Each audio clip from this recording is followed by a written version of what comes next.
Welcome to Washington East to West Sports. This is episode 110. I am Matt Beatty, joined alongside, as usual, by Kevin Ardall and Sean Beatty, and we have our once again reoccurring special guest, JT underscore the Ginger. If you want to see his tweets on Twitter or posts or whatever it's called now, subscribe to our YouTube channel. Leave us comments. Tell us what you think. Just interact with us however you want, okay? It doesn't matter. This isn't a big budget operation, but let us know what you think in the comments below. Go ahead and tweet us. I'm at underscore Matt. Sean is at Sean underscore, or no, Nasty Billy 22. Kevin is at SEA2 Believe, and JT is at JT underscore the Ginger. Let's get right into it. We've been off for about a month, and when we were back at that time, the Kraken weren't looking so hot, but then they rattled off 9 in a row, which unfortunately ended today. They lost 3-0 to the Pittsburgh Penguins in Pittsburgh. This is their longest road trip of the season, 6 games. And I'm going to talk specifically because I went to the NHL's Winter Classic. Um, Best hockey game I've ever seen. I mean, the setting was incredible. The weather worked out very nicely. It was supposed to be rainy, turned out didn't get rainy at all. It was just pretty cloudy, a little bit of sun here and there. The roof was open. And T-Mobile Park was just a great place for hockey that day.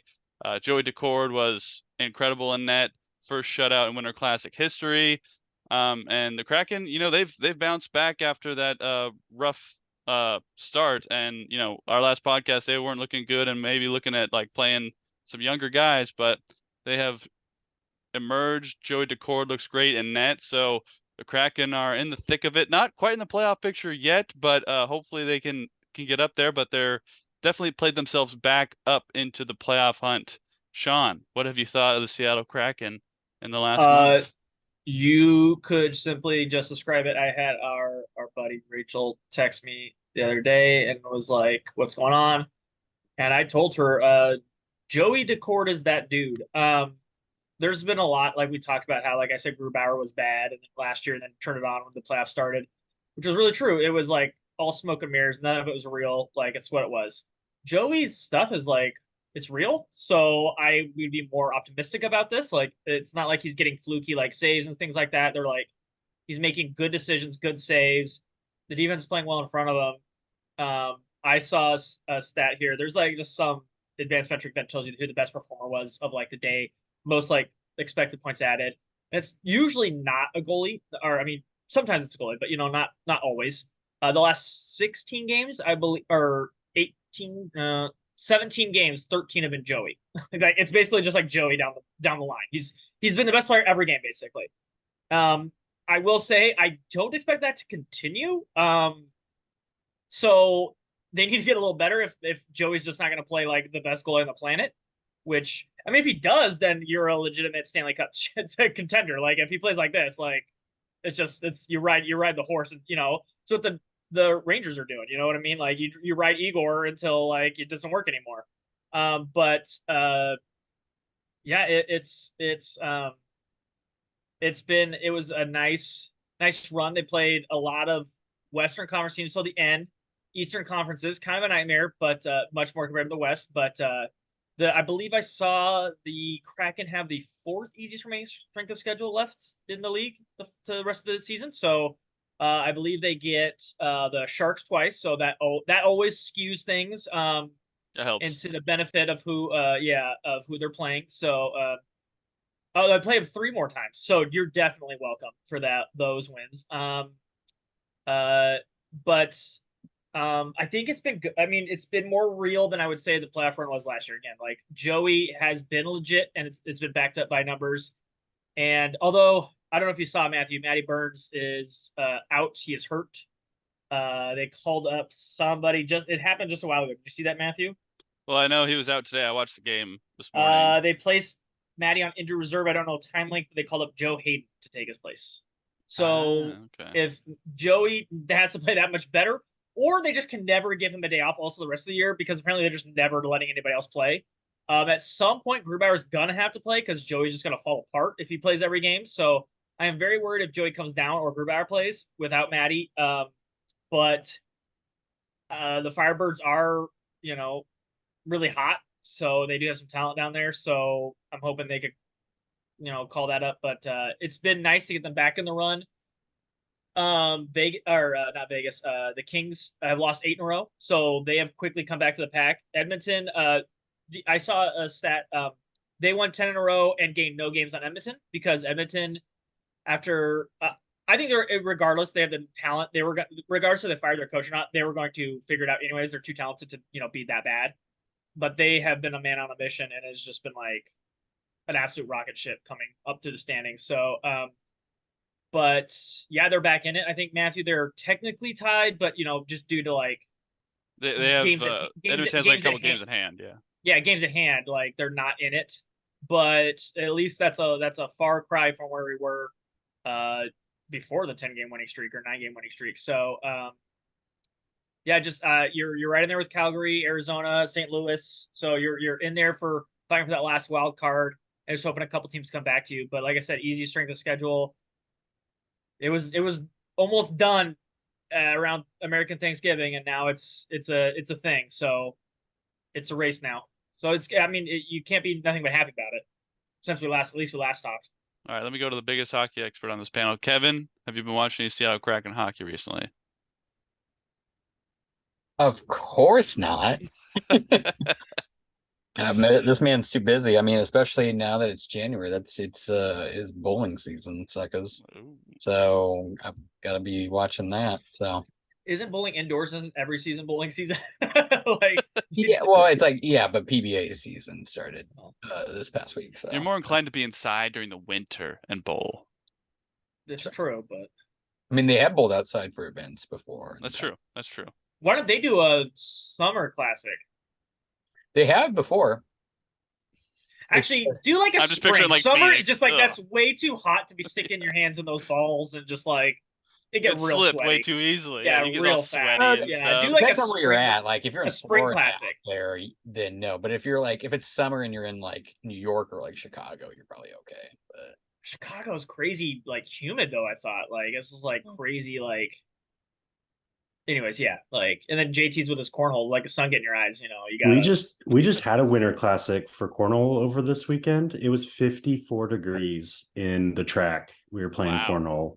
It was cold. Yeah, that sounds terrible. I'm sorry. So we had our own winter classic, and your boy came out with a dub. So there you go. welcome. There you go. So we've got a champion on here. JT, have you been watching the Seattle Kraken hockey? I haven't been watching, been monitoring, kind of seeing, the highlights, the low lights of that, what, eight losses in a row and then 9 wins in a row. And yeah, the vibe I got was they were playing some tough opponents during the losing streak and playing some pretty soft opponents during the winning streak. And I hadn't heard about the new goalie much. But I mean, he looked like he could be Jeremy Renner's stunt double. And the guys from Boston, if I know anything about watching the town, is I'm liking this Joey guy. Yeah, that is a true representation of hockey players. Yeah, from Boston. All right. Well, let us know what you think of the Kraken. Go ahead and tweet us. Leave us a comment in the YouTube channel. Subscribe to us, please. Obviously, smash that subscribe button. But let's move on to some big news in baseball. The Seattle Mariners have made some moves since we were last on the podcast. The first one, Mitch Garver and the Mariners reached a 2-year, $24 million deal. He is previously of the Texas Rangers, who won the World Series last year. And then the Mariners traded Robbie Ray to the San Francisco Giants for Mitch Haniger, get those jerseys back out, and Anthony DeSclafani. Yeah, you were right to say that. Okay. And then I think later that day they made another trade where they acquired Luke Raley from the Tampa Bay Rays for Jose Caballero. So no more tight pants. Everybody retire your tight pants. They're no longer in season. So it was fun while it lasted for the tight pants. But JT, what do you think of these Mariners moves? Oh man, I think DePoto's trying to be a baller on a budget, and I just want to know what that budget is. I think everybody wants to know what that budget is, including I think Jerry and Scott before the season started. I'm just so scared. I feel like he's shopping in Boardman, Oregon, where they have a Dollar General and a dollar store across the street from each other, and that's all you get, other than like the uppity grocery store. So it's I can't buy the goods over there. I don't have the budget for it, so I'm shopping at the Dollar Tree. And Dollar Tree over I'm Dollar not, General? well, one of the two. I mean, it's Does it He's really price matter? matching at Does the it really two. He's like matter? figuring out which one. Like, yeah. I think they're technically owned by the same people. I Yeah, think. I'm pretty sure they Like, are, I think technically. Yeah. it all boils down to like 6 to 9 conglomerates. They all own everything, but the ownership for the Mariners is disappointing as a fan. It's tough to kind of like get behind all this, because I feel like I have somewhat of a trust with Dipoto over these years of what he's been able to do, and it just seems like he's hamstrung. He's limited. He can't really do what he would want to do at a full capacity, or something to that effect. I mean, he's from the Angels, and so he knows how to operate on a budget, with a horrible ownership. I'm Might be sorry. the only one of the few worst ownerships in the Mariners. I'm sorry if Art Moreno's sister, who's from the Tri-Cities, is watching, but she used to work at Yokes. Or no, not sorry. No, she used to come to saw Yokes. her at Yokes. That's how. Yeah. And I used I to see the work with her. check. She used Yeah. to be my manager back when Washington Mutual was a thing, before it became Chase and that whole, Yeah. debacle. So, I mean, ultimately, Eugenio leaving, that's a major league bat. Not really impressed with the return. I mean, they're all money saving moves. In that regard, I'm kind of bummed. The hot stove for the MLB offseason really hasn't even got hot yet, so it's kind of shaping up to be a late, signing of offseason, but I don't really have any hopes. I'll kind of leave it at that. Kevin, what did you think of these Mariners moves? Yeah, definitely interesting. Mitch Garver's essentially just a backup catcher that's going to be a little bit better than what we've had. Better OPS. Well, I mean, he's gonna be the DH, but yeah. Or DH, yeah. But I mean, he can back up. Oh well. Yeah, I'm saying when Cal needs a day off, but yes, Not everyone can squat behind a plate. Sean. On other days he will play DH. Yes. So Sorry, you just made it sound like he was just a backup catcher. I was like, "Whoa!" Oh no. Yeah, like he will DH. That is his job. Yeah. But other than that, the trade for Robbie Ray to the Giants to get Mitch back just kind of seems like it was just another form of salary dump, essentially, just because our ownership is just cheapskates is the best polite way I can put it. Honestly, they just need to sell the team, but I'll be on that rant for like 45 minutes, so we're not going to go there. I mean, yeah, there was too many arms. There's too many mouths to feed with so many good, and you still also have Emerson Hancock and others down below too. So like, yeah, having Mitch back. If we get 2021 version Mitch back, that's great. But I don't really see that happening. He just gets hurt way too often every year.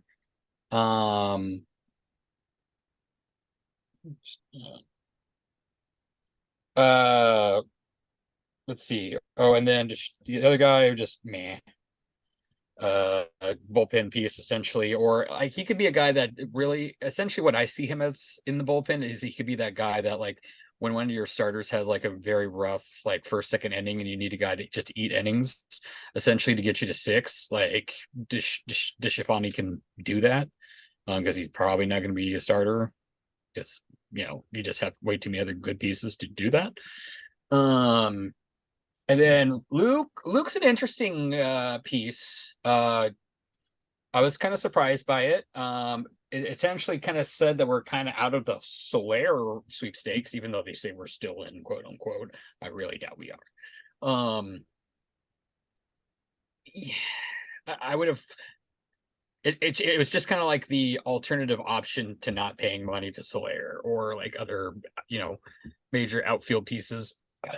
So Yeah, it'll be interesting to see. He's a good fielder. Bat's solid. Pretty good bat. Yeah, other than that, it more or less the moves just show that we're not gonna buy because our ownership is just cheap. Yeah, and it's just kind of sad. Essentially, we just now have to look at hoping that what we got in the farm system comes up, like Baby Ordon and the rest, Ford and all them pay off essentially. And luckily, as Jerry Dipoto is the type of guy to keep replenishing. We did. I'm sure Matt will get into it. We did sign more good international prospects today, so that was nice. But No, I actually didn't hear that. Who's that? they're like 2 of the top 50 international prospects. I don't know their names. They the top 7 guy is named the Beast, so he has you have to be good if that's Yeah, your you got to nickname, be right? good. Let me find his name here. You know, Joseph. You're doing my best there. He's the number 7. He's the Beast. So he's 6'2", 290 already. 17 years old. Yeah, Or not 290, 190. Sorry, that is a different body type. I was about to say, I was like, I just added 100 he's points. about to be an O lineman. Okay, holy God. Yeah, that is a big 17-year-old.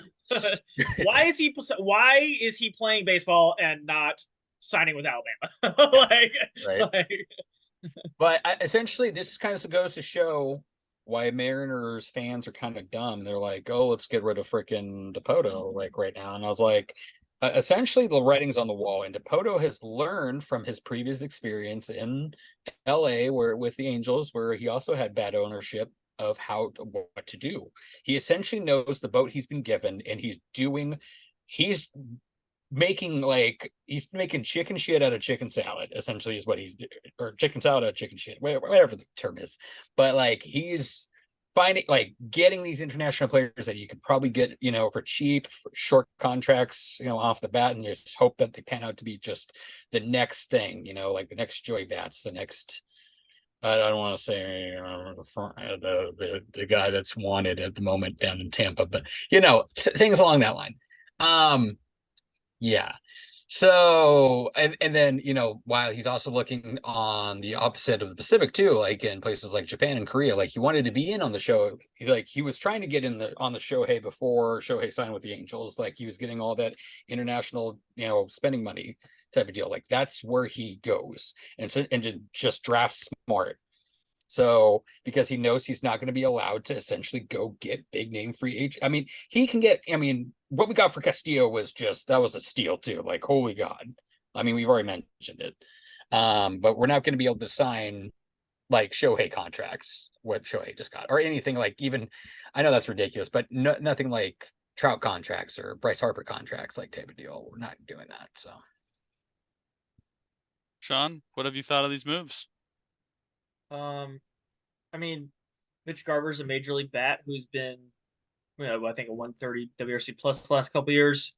Hasn't played a ton, or like hasn't, full seasons and whatnot, but hopefully time at DH will keep him healthy. As for, so Jose Caballero and Luke Raley, I like that move because Jose, I'm just, the rumors they're going to have him play at shortstop every day. I don't even know if Jose is a major league player. I'm just going to be very honest with this. I don't know how much longer he's destined to play in a major league stadium. But anything more than a 9-hitter, things like that. Luke, I don't know what to make of Luke. He was really good in a smaller sample size last year. He's older. Everyone's like, oh, he's an old 28. I was like, well, Jose's 28-7. Like, it's just like you're trading older guy for older guy in baseball terms. And at least like Luke gives you, like, who knows what he could be. It could be anything, worst case it's a Jose, but like it could be a better player, so I'm like, what do you have to lose in this situation? So I think that's a win because money's whatever in that regard. They're neither of them making any money, and you're taking a gamble on a guy who has more upside, and honestly downside is the same player. One just plays infield and one plays outfield. So I'm okay with that move. I actually really like the more I thought about it, the Robbie Ray move, because that means they're committing to the young guys, and I liked all the young guys more than Robbie Ray anyways. He was my 6th starter anyways. And I'm like, why would you pay that much money for a guy who's going to play half a season anyways to come out of the bullpen? Like, that's just what he's going to do. Like, I like right now I have Miller play over him. Like, just what it is. Like, Robbie Ray, like, I'm just like, I like the upside of the two young kids more than him. And so I'm like, Anthony Discofani, me and JT have talked about it before. He's like the fringe guy in fantasy. Everyone picks up like 4 times a year, but no one keeps him for more than like a week. It's just what he is. And that guy is fine as your 6th guy or coming out, like these young guys are going to not make all their starts. He's a perfect guy because he's way cheaper than Robbie Ray. He'll be like, I can play, every, month or so I get a start because, somebody needs a spot day or someone gets hurt for a couple starts and I make a couple, but then I'm back in the pen, and I get 4 innings here and there and a long relief outing. And I think that guy, like, is Robbie Ray technically better than him? Yeah, but I don't think it's by much, and it's not by, the millions of more dollars Robbie Ray's making. So I'm like, I think that's a smart money saving move, in the fact that, like, at least you're getting out of that contract now and rolling with the guys you like anyways more than him. So, and Anthony's going to be gone next year anyway. So this year it's fine. Like, he's a cheaper 6th man than Robbie Ray. So I'm totally fine with that one. And then as for Mitch, it's a story. I would love for him to be good. I think honestly, when healthy, I think Mitch is a solid bat still. The question always is when healthy. And I think maybe not having him play right field every day might help him, because I'm okay with him. What I don't know. So I'll disagree with Kevin, I guess, a little bit. I mean, you're probably right, Kevin, the fact that they're not going to get Soler. I don't know if they're out of it, because him playing right field isn't the worst thing in the world, because they're clearing money, like JT said, for obvious reasons. They got, hopefully that's not to the budget's lower than last year, because that would be like a catastrophe. It could be, but that would be like, I mean, if that's the case, then like we're never going to win. So what are we even doing? Talking about this, like if they're just going to keep decreasing the budget, like what are we even doing? But then like, so if the budget's like the same, which is a lot of people reported on, then there is like 20 something million dollars to spend still. And that would make sense for it to be around a Soler or something like that. And him in right field and Mitch in left, and then not playing against right-handed bats, platooning both of them, or platooning at least Mitch, that would rest Mitch a little bit too. And hopefully when Mitch is playing, then he's more healthy at that time. And you can kind of like, he's not playing every single day. And he's not playing every single day in right field, because again, that bat is still a major league above average bat when he's playing and when he's healthy. But you got to do everything you can to keep that guy playing and healthy, because at any moment the ball can burst. Sorry. I'm so sorry. I had to make the joke. But yeah, it's anything can happen with Mitch. So I don't mind the move if it comes with like an idea of platooning him. And I think that was what they said at the conference. Like, he's going to be a platoon guy. He's not going to play every day. And I'm like, I'm more than okay with that. And obviously the money's offset, and Mitch is going to probably be gone in a year. So it's not like it's a long-term thing. It's more like those two guys are buffering 1 year of Robbie Ray, who's only, again, going to play maybe half a year. And then you're out of that money, basically. Now, again, we said it's the bad. I hope they do something with that money, but we're looking at it right now where they haven't done anything with this money from getting rid of Marco and all this other stuff. So I don't know. So I like the moves in context. But yeah, I don't want to. We'll talk about I was going to lead in the next part, Matthew, but I'll let you talk about the moves. Well, no, I'm just gonna ask you: is this team better or worse? And what does the opening day starting lineup look like to you? I think, I mean, honestly, right now, I've gone back and forth with this. I've heard some places say it's better, undoubtedly. I heard some that say it's like worse. I think it's largely the same. The pieces, it's like moving deck chairs on the Titanic. You've taken hits places, but I feel like you're more positioned. So the ship is sinking, but you're just going to rearrange the deck chairs. Yeah, as long as ownership's not going to do anything, then like, what are we doing here? Like, but like Mitch is a major league bat and he's a DH now. You don't have to play Tommy La Stella opening day DH. You know what I mean? Like, which was embarrassing. Like, or the game you needed to win, and me and the family was at, and you're starting Sam Haggerty at DH. Like, you know what I mean? Like, maybe something like that. You have a guy who can be a DH, a major league bat. Like JT said, Gino, yeah, that's a negative. I could see how maybe Uris is better, but I can also see how he's worse. I don't think Gino is particularly very good. He was a major league average bat. But like Urias could be worse, with the bat. Like that's not inconceivable.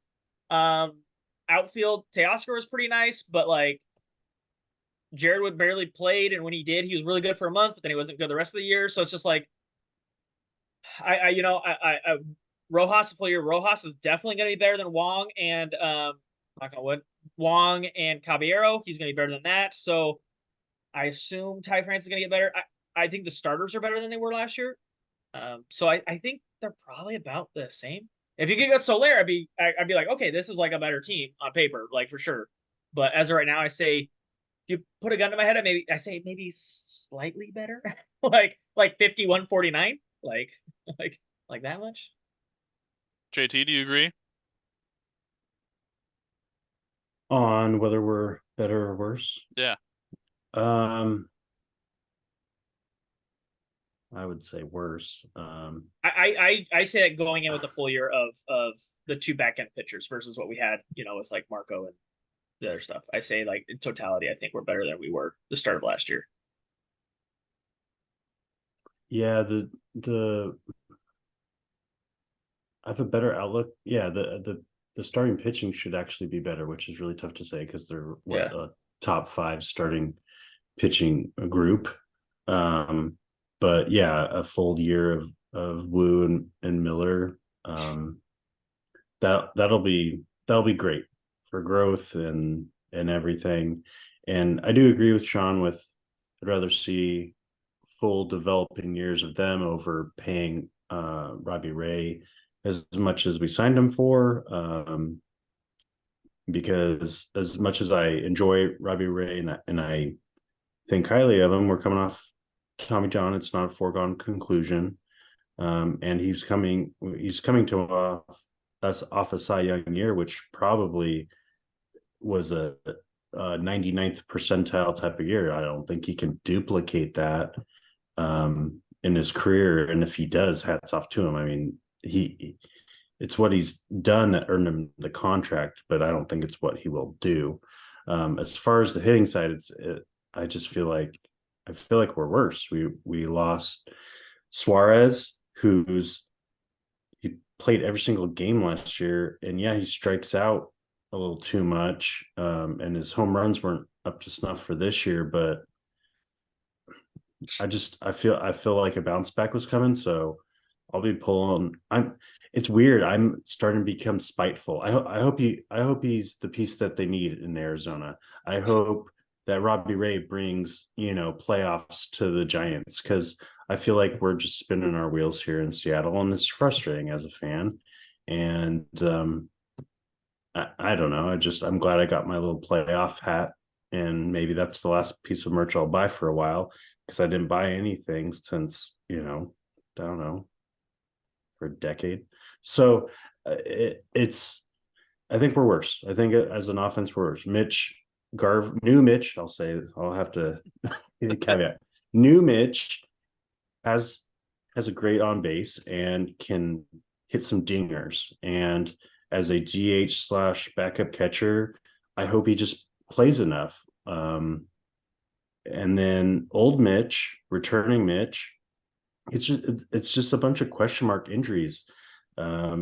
Same with Raleigh, Luke Raley. He's a platoon. He's a lefty specialist who hits off right-handed pitchers. This is a mismatch, and I feel like we have less major league bats, and I'm just not impressed, and I just don't know what to expect. So I guess that's that, unfortunately. Kevin, do you think this team is better or worse? I would say I kind of more along the lines of JT. I think the pitching will get a little bit better. You have the bullpen is going to be kind of essentially the same. You had a Danny Farquhar, you bring in Deshalani, or however the heck you say him, but Danny Farquhar's a coach. Yeah, He is not pitching. Oh, Dane Farquhar's a coach. Oh shit, I didn't even see Yes. that. Whatever. Yeah, he is And not I was gonna pitching. say he's old as shit, but Yeah. Point of reference, Tony Disco is his nickname. So we just Yeah. call Anthony Disclafani Tony Disco. Easier to But most of the slang. bullpen pieces are fine. Plus, you're gonna bring up some young kids to kind of go through that too. So I think it'll be, but yeah, batting wise, it's kind of, I mean, based off last year, Chino had a down year, so kind of based off his numbers, like as far as like ribbies and runs and stuff like that, not speaking to OPS, you kind of match that with Luke a little bit. I mean, he was a little bit under on the home runs, but you also gain on OPS. And then your third, the third base with what's his name from Milwaukee that we got? I don't even freaking remember. Boston, technically, but yeah. Urias. Yeah. Just whatever you're throwing out there at third is just kind of just meh and doesn't replace the other aspect, which would be Kelnick. Though, I mean, Kelnick's bat kind of died off, so who knows? Like, you kind of hope Ty France can bring it back. If Ty France can bring it back, that'll help. I mean, he's been working, as we mentioned, he's been working in the off season. He's still at Dryland. They posted a new They've video. all been getting nude and putting on balls. So Yeah. Trammell was there yesterday, and so was Ty France again. As Like, long he as just can't Cal get still got the dump truck, because it looks like he's thinned a little bit, which is fine. As long as he's still got that the dump. dump is the last thing to go, Kevin. Don't worry. If not, I can hook him up with some Ozempic, and that will, because it all puts it. You get Ozempic butt, essentially, is what happens. It is a medical term. You can look it up, Ozempic butt. So don't you Google it, JD? I know. What are you Enhance. doing? Absolutely not. Yeah. Enhance. So Cal, I got you. If we need that dump truck back, I got you, boy. Yeah. Well, is that like plastic surgery though? Like, because it's a No. power source, but if it's like a fake power source, is it still a power source? So Ozempic, when you lose weight with Ozempic, it trims the fat except all places but your butt, and actually adds it to your butt a little bit. So I just don't want it to be like fake. I don't want it to get like a butt transplant, you know. And that's women not have been real doing dump it on truck, purpose to get more dumps like a truck back there. I just want it to be authentic dumps, not like fake. Oh, That should be the advertisement. I don't know why they don't advertise that. That'd probably work, I think. So It also says there's an Ozempic face. Oh, yeah, you can get in the neck. So it just fills up both your cheeks and then regardless takes away of everything. cheeks, cheeks else. everywhere. Yeah. It just feels cheeks, baby. Anywho, yes. So I feel like the bats kind of got a little bit worse. But on paper essentially. But every year's, who knows? Like I said, Ty France could bring it back. Cal Raleigh could have a better year. Like, I mean, who knows? Maybe like Julio goes off for like 35 home runs and 30, 40 steals. Like there's just so much unknowns, unfortunately. And then the people that you bring up of, I don't know who's on track really to come up this year in our farm system bat wise, but hopefully one of them can. I think Baby Ordon's 2 years out, isn't he? Yeah, none of the real big bats are coming out this year. I was about to say that I think the closest Baby Ordon in 2 years, but so yeah, not the biggest one, but still, you feel like the Loach got added to the 40-man. Maybe we'll see him by the end of the year. True. Or Canzone's been like a fantasy deep sleeper pick.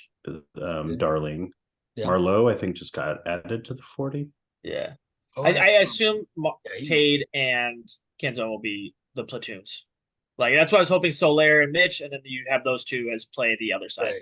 Right. All right. We will be right back after this brief word from our sponsors.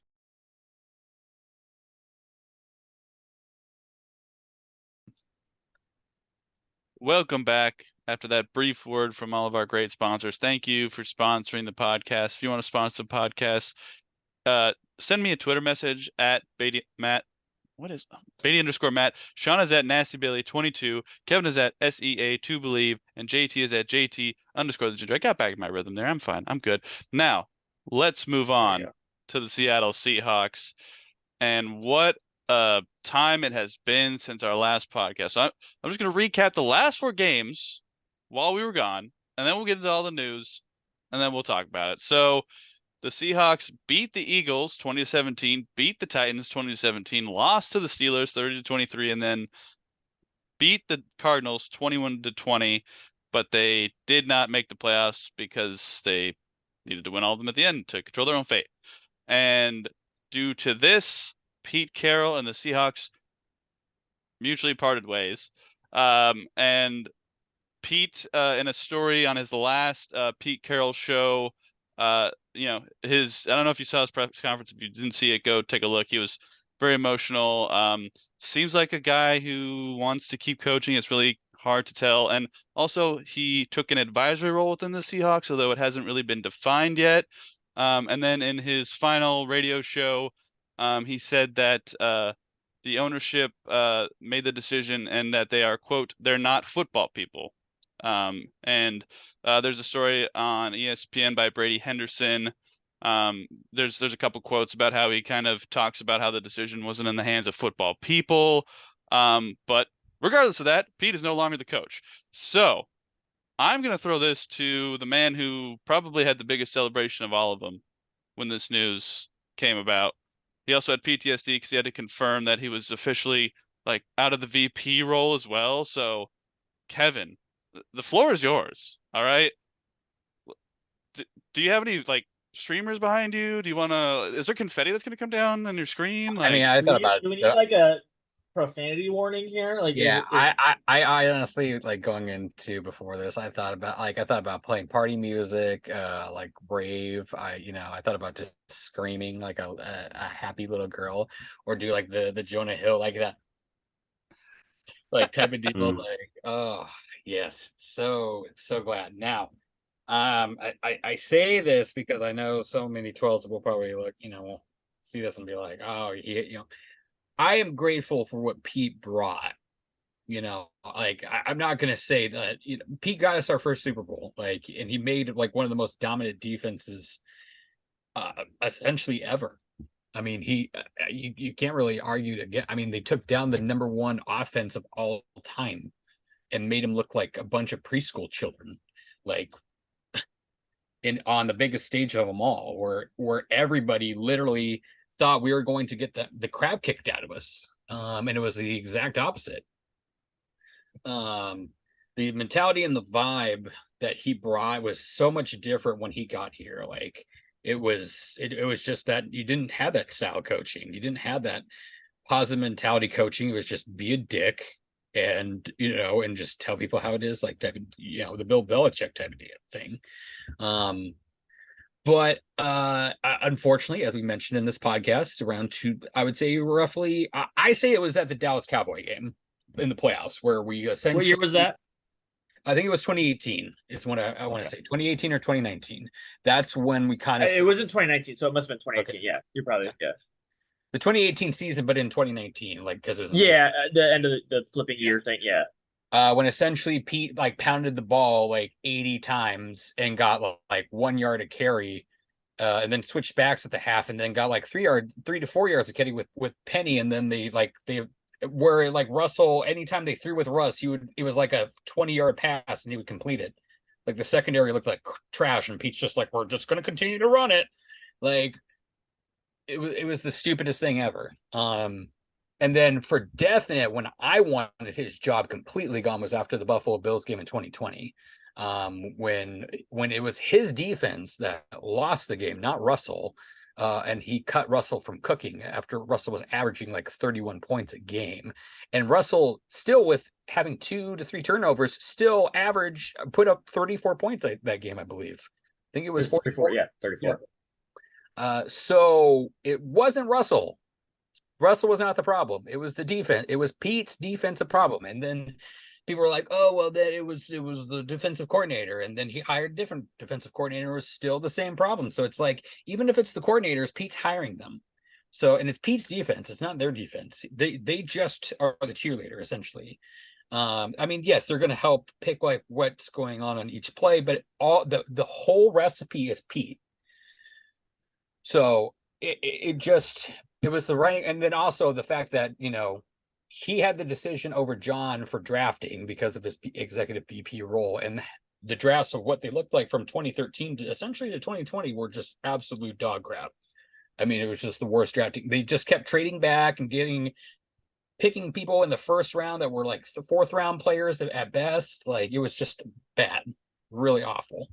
So, he just didn't adapt to the change. He didn't do what John Harbaugh did. Like, John Harbaugh has stayed around and is now the longest existing coach because he's adapted and he's used data analytical people around him to stay up with the game. Like, and you'll see, well, I mean, technically Andy Reid too, but I mean, there was a period where Andy Reid didn't coach for like, I think a year or something like that. I can't remember, but yeah, so like Pete just never caught on that. He was just like, my style of football wins, and just didn't adapt. And then the newer, younger coaches, like what we see with the Rams, like with McVay, would just poop on him because he's like, well, you have to adapt to me. And they're like, no, we're kicking your butt. So we're just going to keep doing what we're doing. We're just going to keep curb stomping you into the ground. And Pete's just like, what? So, and his clock management too. The playoff game in Carolina, I won't get, I know we don't have much time. So so yes, I'm happy Pete is gone because this team has a lot of potential talent on paper. And a lot of people are like, oh, it could be like they might not have the talent. I think it's there. It's just, unfortunately, when you're limited to certain schemes, you can only bring out so much of your talent. Like, if I tell, like, if you can be the most talented player in the world, but I tell you can only do this A, B, and C on the field instead of E, F, G, H, K, like, you're not going to be able to perform to your best. You're still going to have flashes, but like, but definitely there is a lot of work to need to be done on the defense. I mean, Bobby's getting older.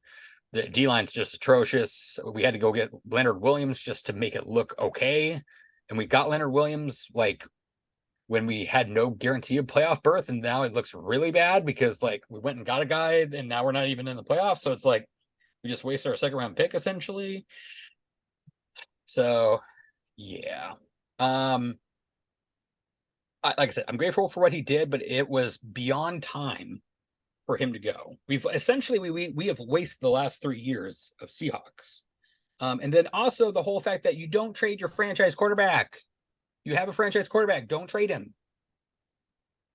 Like, Russell was not the problem. You were the problem, Pete. Your defense was crap. Like, you just never gave him a good O-line, and then the year after you get rid of him, you go get O-line. Like, or excuse me, pass protecting O-line. Sorry, pass protecting O-line. He would get like good running, like run blocking O-line, but he would not get good pass protecting O-line. And so like Russell's just running around for his life, doing what he can do. And then you're just like, save us, Russ. And then yeah, it's so don't get rid of your franchise quarterback, people, especially when they're 31. Like, not probably the smartest move. Oh no, he was 32. He was 32 at the time, but yeah. He was heading into his age 33 season. Yeah. So like, just don't do it. Like, and he said, he's like, I want to be a Seahawk until I retire. Like, so yeah, just a lot of just very foolish things. You don't trade 2 first round. Oh no, he was 34. 34 yeah. Okay. But like, you don't trade 2 first round picks for a safety. You don't trade a top 5 center for a tight end. Like, just don't do it. Like, there's just a lot of bad moves by Pete, to where like you could kind of just see the writing was on the wall, and it was just time for him to go. So I'm happy for Pete. I'm glad, for everything that he did for us. I'm glad he's going to get this little advisory role. It's not like a complete FU, go away. Like, you let Pete sit in the corner and yell at the air for a little bit, and you'd be like, oh, that's nice, Pete. Thank you. Thanks. Yeah, you keep staring at that I also wall think you should apologize to Jody Allen for what you said about her, because she made the move. Yeah, so I think you owe her an apology, true. Kevin. This is true. Yes, Jody Allen. Thank you so much. You finally pulled your head out of your butt. Like, at least you did the one thing that your brother should have done before he passed away, because he should have seen it out there. The 2018 playoffs. Like, So yes, thank you. And I'm glad that essentially as right now that John Schneider is still going to. That's what I was afraid of, that John Schneider would never get a chance to like show what he's capable of. So I'm glad that John Schneider is still in the package deal. Like John Schneider is going to get to be a GM. So that is nice. I want to see what John Schneider can do actually as an actual general manager. So that is preferred. And we'll get into the future talk things, but I'll pass off to the rest of the boys. Sean? I gotta deconstruct everything Kevin just said.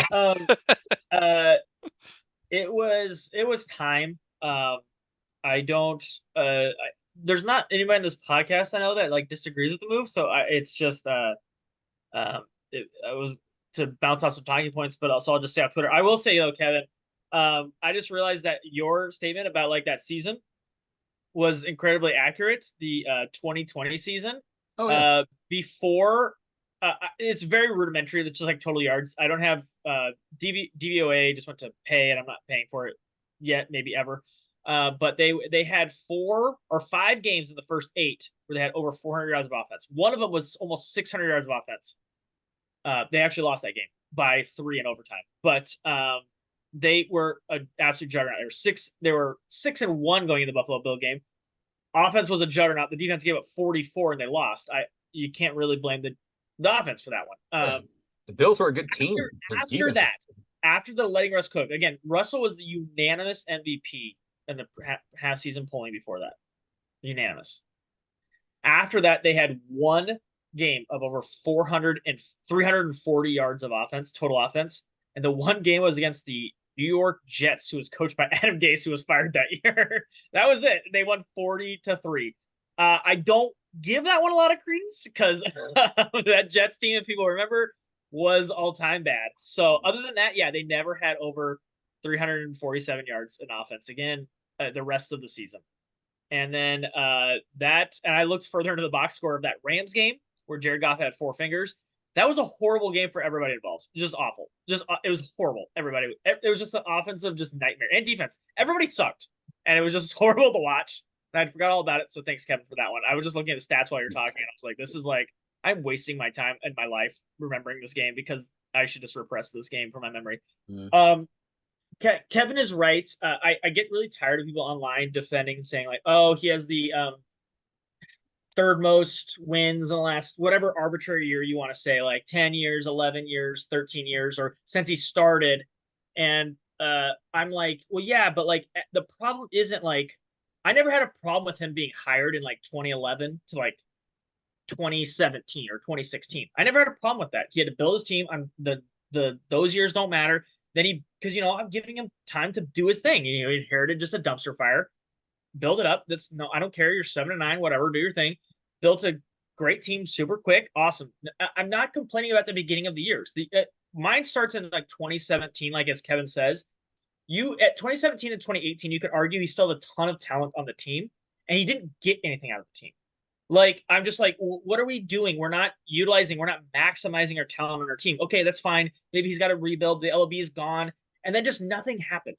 They kept sort of leaning on Russ, but it was just like they would purposely like be behind in games because they just didn't understand it. And then I remember, I think we've talked about it before, our buddy Tim, who was very new to football, would always turn to me when we were at Jackson Sports Bar Rich and be like, why do they wait till the fourth quarter and then just like Russell turns on his magic? I go, this is what I've been screaming for 2 years. Like, you don't have to do this only in the fourth quarter. You could do this in the other 3 quarters. You don't have to wait for this for the fourth quarter. You are choosing to do this. And that's the part I'm like, where I'm sorry, I'm just gonna say it. Pete did waste Russell's prime. Like it's already been decided. Like it's just what it is. 34-year-old Russell, when he was going to Denver, it wasn't his prime anymore. You didn't maximize it because you kept drafting running backs in the first round, or off-ball linebackers, or trading 2 first-round picks for a safety. Like that's not getting anybody around him. Like as you built a juggernaut, and as that team was gonna get worse, because even if you draft well, the team's just gonna get worse. You're not gonna find Sherms, Cams, and Earls. Those are like Hall of Fame guys. Bobbies. I can't be expected to have the GM of my team constantly draft Hall of Famers. So I understand it's not going to be an all-time great team. It's going to get worse.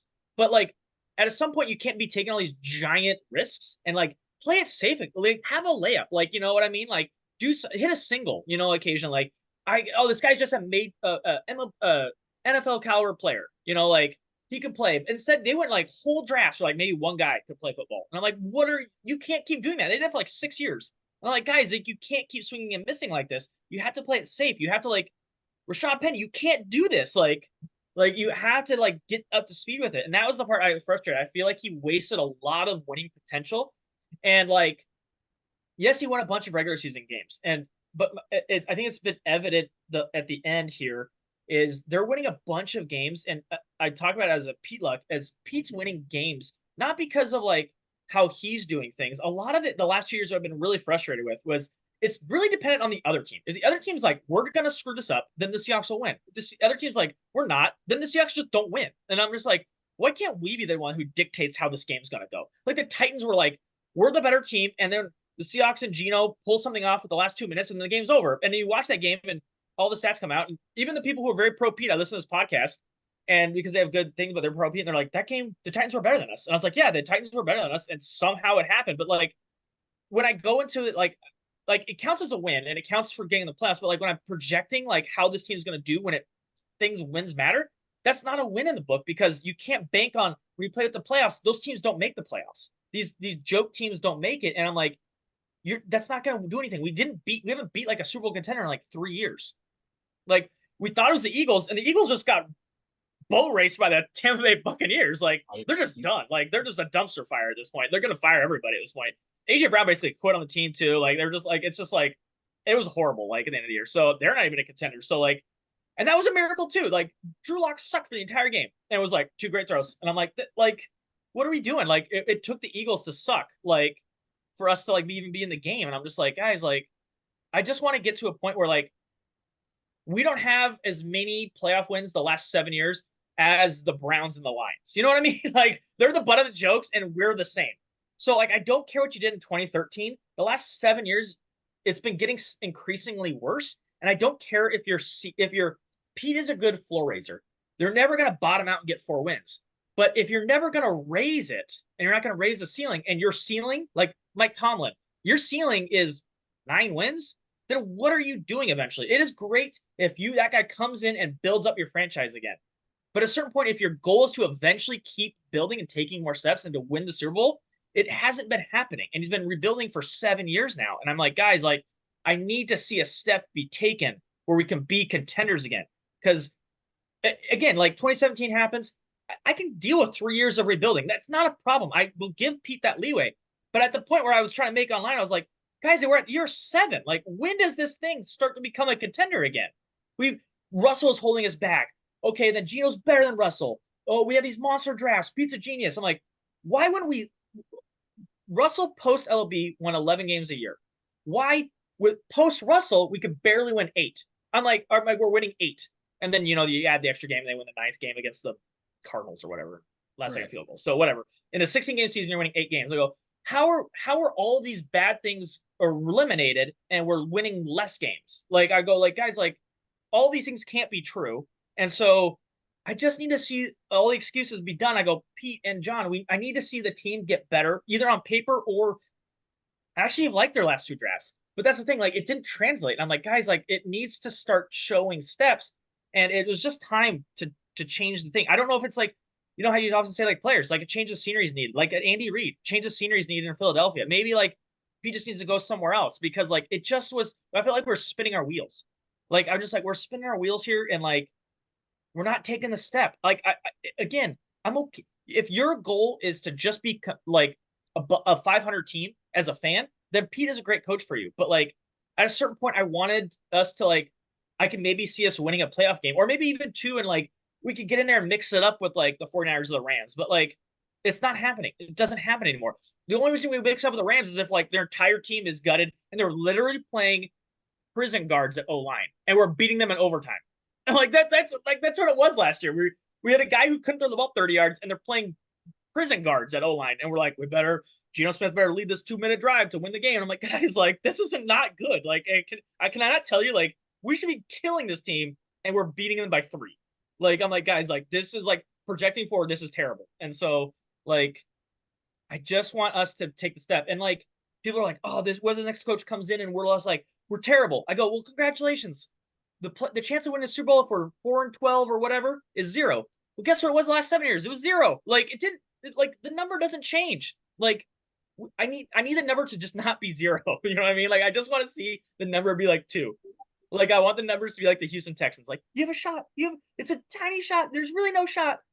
Or I really want to be like, and it'll be like a number of years, but like there's like playoff starter. There's really like 6, 7 teams in both leagues between the 2 leagues that have a shot at winning the Super Bowl. Can we just be like the 7th team?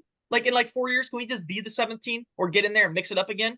But like right now, it's just we're never going to be that 7th or 8th team, and that's what I want. JT? Oh man. Let me just take you back to 2010 when Pete came to us. We had lost Nate Burleson and TJ Hushmazili. You know who I'm talking about. That signing. Man. We traded Daryl Tapp for Chris Clemens. We traded Josh Wilson, Deion Branch during the season. It just, in a way, almost like history repeats itself, right? In a way, we all agree that, I think we all agree, I don't know about Matt actually, that Pete not being the head coach has been somewhat of a time coming now. I would say a long time coming, personally. But back in 2010, breath of fresh air, I agree with Sean, raises the baseline, has that, at the time, a college mentality of best player plays, right? And we get into the playoffs at 7-9 that year, and Beastquake happens. And I think it was just like a really perfect recipe of really good drafting for those first next 3 years, Two through monster drafts that 2013. like they lived off of for years. Yeah, 2 monster drafts. And I feel like I was hoping history would repeat itself with the plethora of picks that we had from 2022 and this last draft, 2023. But we're going into 2024, and I think we just have 1 pick each round. I don't think there's any. We don't have a second. We don't have a Second. second. We We don't have a Okay, second. we don't have a second We anymore. have 2 thirds. Okay, No second. and so I think ultimately the timing is it's okay. It's finally here. It's allowable, if you will.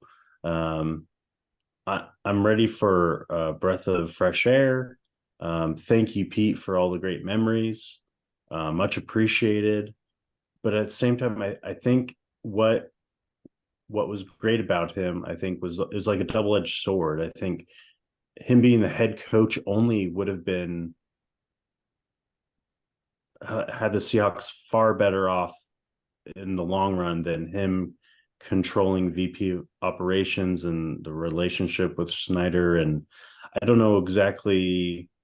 I really hope there's a great 30 for 30 in the future about something like that. But I think as much as he could see the potential in someone and coach him up, I feel like drafting based on that potential. Sean mentioned the first round picks on running backs, and Kevin is his street to love those picks. 1984 football. But it's been a ride. I appreciate and I want to take the good with the bad, and I think ultimately I'm at peace. I'm like, okay, it finally happened. It might have been 6 years too late, but it finally happened, and I think we can hit the reset button. The core group that we had, like back in 2010, you wouldn't have sneezed at.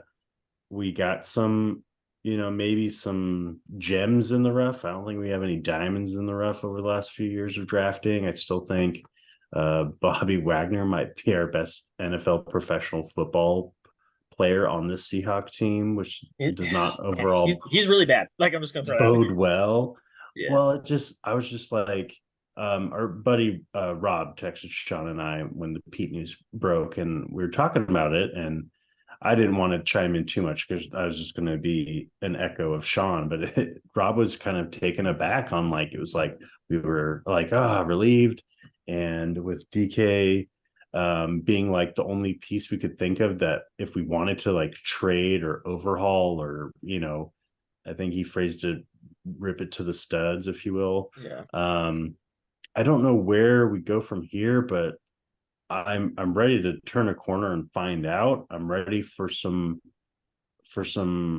lean years. I'm ready for a new voice, a new direction, a new thought in the building. I'm ready for a more proper structure, and I kind of applaud Jody Allen for making a non-football person decision, or however Pete phrased it. That's what an owner does. And as much as he sounds like he fought for his job, I'm good with the outcome. Yeah. So I think I was just looking back through all the different draft picks we had. There's just, the names are cool, nostalgia, things like that. It's just like whether they worked or they didn't. It's just like just like, oh, they stand out. But I think ultimately some of those are pretty rough. But yeah, yeah, draft classes, yeah. I'm ready for a new chapter. Put it that way. Yeah, so I'm with all of you. I'm ready. It was time. Looking at the season, it felt like a lot of wasted potential. Jason Myers makes the end field goal against the Rams. Gino converts one of those four plays he has in the red zone against the Bengals, and you convert one of those fourth downs against the Giants. You could have 12 wins. You could also have 12 losses with bounces here and there. So it felt like there was a lot of wasted potential this season. I mean, they had like 9 different starting O-line combinations. Drew Lock played 2 games. Like, it was just a really weird season. But ultimately, I was ready for a few reasons. One, as you all know, and I've said on the show many times, I'm an ageist when it comes to coaches. Pete, you're 72. You don't need to do this anymore. You don't have anything else to prove. Okay, you're the greatest Seahawks coach in history. Like, it's not even a question. So you don't have anything more to prove. And it seems like what most of my cohorts on the show are saying is he just doesn't have it anymore. And I think that is absolutely fair to say. Like, Pete just doesn't have it anymore. I was outside of the stadium waiting to get into the NHL fan village to see the Stanley Cup, and I did. And it was just outside the stadium of the Steelers game, and you can kind of feel the crowd's energy. And we could only see the like game on the like big video board that was like visible to us. And I wasn't able to watch a whole lot of the game. I was able to listen on the radio, and I heard a lot about missed tackles and all that sort of stuff. And I think there is something to be said about that being a coaching thing, but when it comes to the professional level, I think that is mostly a player thing. But I mean, whose job is it to get the players? Sure, but you're a professional football player, so make the tackles. But only because they maybe made a mistake in drafting you. And so it's just there's a lot of wasted potential in this season. I think that this is the right call ultimately. A few things that I think are good things to move on, because I think there are a lot of good head coaching candidates out there. I think there are some guys that have been moving their way up, and we might have time to talk about this, but there are some guys that I think would be good replacements for Pete. There are a lot of names I'm hearing that are, like were coaches for Pete or have been in the organization, and I'm not sure. I hope there's number one. I'm also tired of Seahawks fans on the internet in general. Like, they have been spoiled by Pete for the last 13, 14 years. And I get the playoff wins. I understand that part of it. But if you were a fan of the Seahawks, you did a lot more winning than you did losing. And I understand the playoff wins in the last 7 years. That I get it. But I am much happier making the playoffs and losing than not being in the dance at all. I'd rather be in the dance than not. And there's all this talk about contenders. I don't really care about that. That doesn't mean anything to me. But I just want to get in and then see what happens, because you could be the Packers, you could be the Texans, like like you could be the Bucks. Like as long as you get in, you get a shot. So The Seahawks have not been, so that's what it is. sure.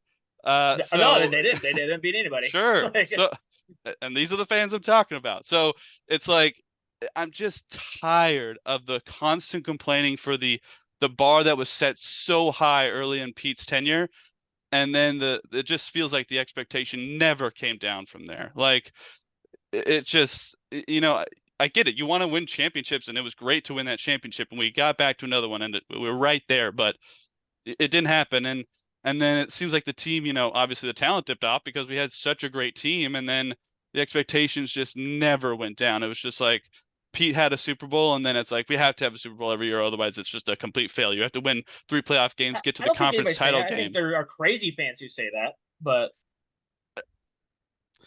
Well, anyway, I'm trying to reduce my online time anyway, so hopefully I can two birds with one stone on that one. But I'm just so tired of the discourse online. Like I've limited my Twitter to 30 minutes a day on my app, and I'm really trying to hold true to that. So I don't care. I don't care what a lot of fans have to say. I really don't. Like you can come on this podcast, tell me you don't care what I have to say. That's great. I'm dumb. Don't listen to me, please. So like great, have your opinions, and I don't care. Like there's so much negative Seahawks energy, and I hope this can kind of replace that a little bit because it feels kind of like a fresh start. To Kevin's point, I think there is talent on this roster. I don't think this is an entire tear down necessarily, but there are a few things I would want. Number one, I want them to draft a quarterback of some sort in this draft. It doesn't have to be your first round pick because I feel like there are going to be quarterbacks that you can get later that have potential to sit behind Geno for a year or two if the new coach decides to go down that route and let them learn behind Geno for a little bit before you bring them up. And there's always this, especially for the first round quarterback draft capital, but as the Packers have shown, you don't have to do that, and it seems to work out for the most part. So I like they the didn't have sitting. to do what? You have a quarterback you draft and then have him sit behind a guy for a couple of years and then have him come in. So that is the way I would like to go about it. Like people are saying Michael Penix. I'm not completely sold on Michael Penix myself. I'm more of a Jaden Daniels, Bo Nix guy myself. If they're not there, like there's guys later in the draft. I just want them to try and Are those both first rounders? I think they're both first rounders. maybe Lamar Well, Jackson was a late you first didn't want rounder. one. You never know. You never know. I know that's what I'm saying. Like you just said you didn't want one, and I think both guys you just mentioned are first rounders. They might be. You never know. So it depends on what goes in front of you and how John's feeling and how the coach kind of feels who he wants to coach. I would like them to get an offensive minded coach personally. Kellen Moore is a name I like. I hear Ben Johnson a lot. Sounds like he's going to be in high demand, so that one's probably going to be a little more difficult. I've heard Jim Harbaugh. He demanded $10 million a year. I've heard Jim Harbaugh not particularly keen on that one, but it would be interesting. I would say it would be the most funny. Let's put it that way. It'd be the most funny. I don't really think Jim's interested, but no. I mean, maybe he is. Maybe he is. So how about this, Matthew? You want this? You get Jim Harbaugh and then bring Colin Kaepernick back. Oh, ultimate! Like, if you're just gonna be a trolley franchise, just do it. Like, just do it. Like, go all in. Yeah. Or also the name. I saw they were interviewing the Dolphins OC Frank Smith. That one I don't mind. The offense did kind of sputter out a little bit towards the end, but overall the offense was pretty solid for the most part of the year. And the name I kind of liked that was I think a little more under the radar was Bobby Slowick, the Houston Texans offensive coordinator. Yeah. I think he's done an awesome job with a rookie quarterback. Everybody's anointing CJ Stroud top 5. I'm not there, but he's looks very good. And so I think what he has been able to do with that offense, particularly with how they looked last year and flip it around to what they look like this year, I think that would be a mind I would want on this offense because I think there are pieces on this offense. It just needs someone to put it all together in a good system. I don't really like the idea of promoting Shane Waldron personally, but we'll see what they go. But yeah, Pete, you had a great time here, won a lot of games. You're going to be in the Ring of Honor. And hey, you made Russell Wilson look like a Hall of Famer. So well done. Well done. So who do you guys want as the head coach? Kevin, Who's your top guy? Top few guys. Yeah. Lions offensive coordinator, definitely. Ravens D coordinator would be somebody to look at. I mean, of course, Kellen Moore, but I don't think they're going to give up Kellen Moore. A lot of people have been talking about Raheem Morris. I don't know if I'm a fan of that, even with Bobby tipping his cap to him. Like, Kevin, we got 2 minutes. Yep. But essentially Ben Johnson, yeah, the Lions OC would be probably the name I would want to throw in there. So Sean? I mean, I want Ben Johnson. Bobby is interesting. I am nervous. It's largely CJ Stroud driven. Their run game was horrible. Just absolutely horrible. So and that points to just CJ Stroud bailing everybody out of everything. They also had 2 monster rookie receivers too. Until Tank Dell went down. Who I liked out of the draft. Yeah, I want him. If I go defensive guy, or I'm not opposed to like just some random person off the board that we don't know about, because I mean that's how Sean McVay happened, things like that. I'm okay. I would love offensive minded guys because easier to replace defensive guy than offensive guy, and they have way more outcome on your team. So, but Baltimore's DC is I guess if I had to pick one defensive guy, I don't want any of the old Dan Quinn, any of that stuff. I don't want Vrabel, any of that stuff. No, absolutely not. JT, any preferences? 1 minute? I want a Dan Campbell guy. I want a man amongst men. I want a leader of men. I don't want a Mike McDaniel. I want a Mike McDaniel as my offensive coordinator. I would love Mike I want to be a McDaniel. nerd. I want my nerd as a coordinator. I want a role model, a guy who's going to bite some kneecaps as my head coach. That's what I want. I'm nervous Kneecap how biter. Heard Dan it. Campbell's gonna do once his guru leaves, though. I anticipate some maybe not so great years. I'll take Ben Johnson. We share the same birthday, so cool. Kenny Easley's birthday is today. Today I just found it up. I just looked at it. So happy birthday, Kenny Easley. All right. Well, let us know what you think of Pete and the Seahawks. Go into us. I'm Brandon Schermat. Sean's Beatty. Or no, Nasty Billy 22. Kevin's at SEA2Believe, C2Believe. JT is at JT_the Ginger. Subscribe to us. Smash it. Smash it right now. Like our videos. Tell us what you think on YouTube in the comments below. We will probably be out for a couple weeks since it's the slow time for Seattle sports, except for the Kraken.